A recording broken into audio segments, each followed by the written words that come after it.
नमस्कार, महत्त्वाची बातमी समोर येते आहे।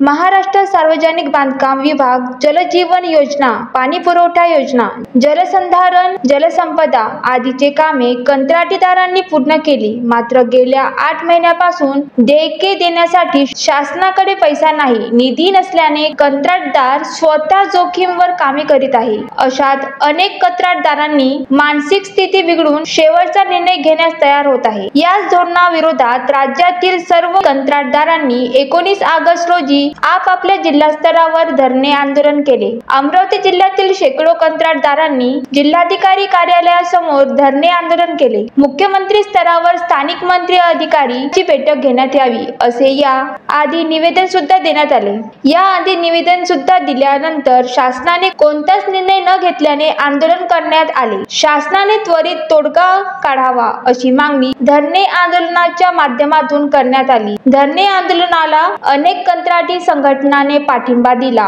Vidarbha city news, Amravati.